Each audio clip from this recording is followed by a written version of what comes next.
Last November, Corey and I won an overwhelming victory for County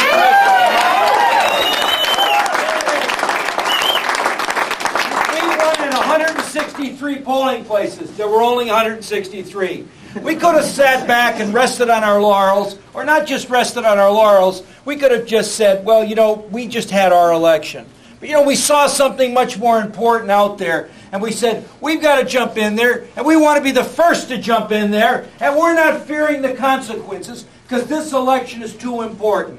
In 1960, and there aren't many people, everywhere I go, I'm one of the older people in the room. And it's a nice feeling. It's a good feeling. In 1960, I was there when John Kennedy came here. Do you know that night, I haven't had another night, you know what it was like? I haven't had another day or night in politics, including the night we won our election, where I felt such a sense of exhilaration as I felt in Scranton, Pennsylvania in 1960. There weren't cell phones, there were barely pay phones, for goodness sake. No one knew when John Kennedy was going to get here. He was going to speak at the Armory, but word was he was going to arrive at the Hotel Casey first. I was running back and forth, and I have a lot of energy, from the Casey to the Armory. And then when we saw him, what a thrill.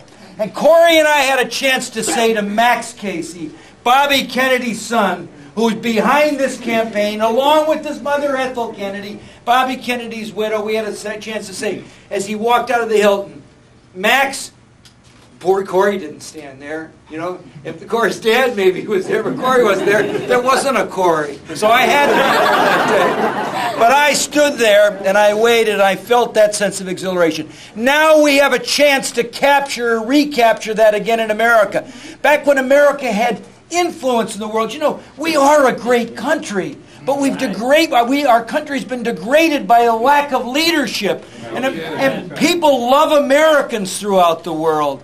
The problem they have is with our leaders. It's not a problem with us as Americans.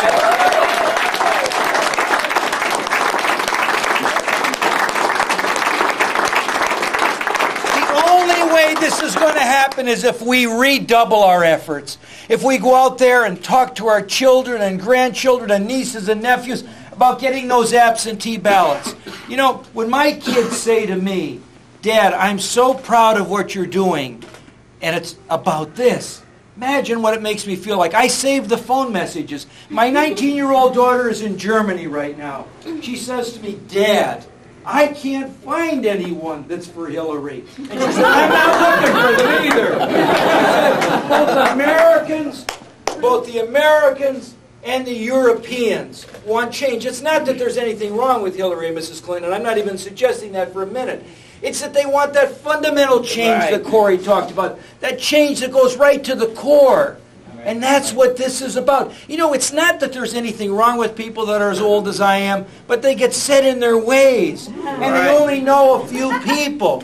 We need somebody who's young and who's reaching out to all people in our society, who realizes that not any one segment of our society has all the answers for all of our problems. You know, the closer you are to the problem, the more likely you are to find the solution. I want to just say something about people and reaching out and young people. My son is a recently minute psychiatrist. Now I tell him, you're not really a psychiatrist, you're a journeyman. You got to do something for 10 years before you're that. But he's a psychiatrist. And he just said to me yesterday, he said, you know, Dad, I'm so proud that you're for Obama.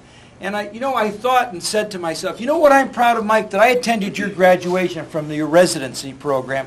And I saw you, graduated from a great program at Duke University, choosing to go and do drug and alcohol treatment for half of what you could have made, but because you believed in something at a state hospital. And more impressively, the African-American friend that he had, who has a law degree from, was either Harvard or Yale, I don't remember, and now a psychiatry residency from Duke, who's going to work at the VA hospital. Well, we can't shortchange those people. We've got to show them. We have to show them that we are willing to fight for the best and fight for excellence. And you know, when someone here said to me the other day, I know your daughter, she teaches at North Pocono, and I know she's for Obama. Now I know that teachers aren't supposed to be partisan, except my daughter can be. But just, you know, that just made me feel so good that she's not afraid to step out and to stand for something. That's what you're doing by being here tonight. That's what all of you are doing as a result of your work on the campaign. And be assured that we're going to have all the support we need. Corey and I talked to Max Kennedy on Monday night, and Max worked that parade route so well, and John O'Boyle could tell you that Max worked that Friendly Sons dinner. Am I right, John?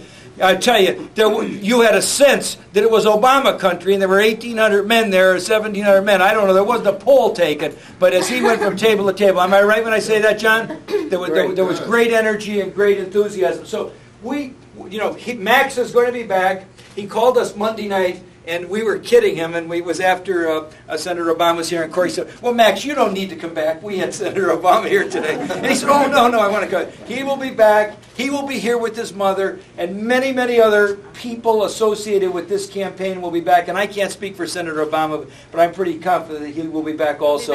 He'll be back. Jillian Gadsden.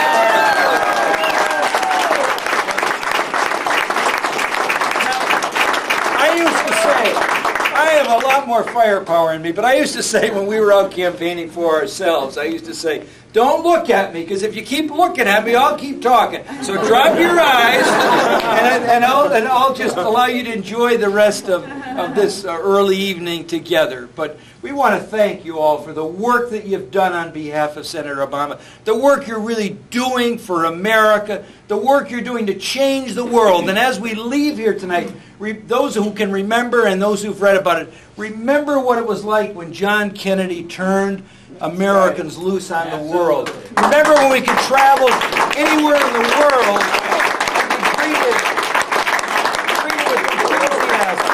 So we're going to get that chance. April 22nd is almost upon us. Let's go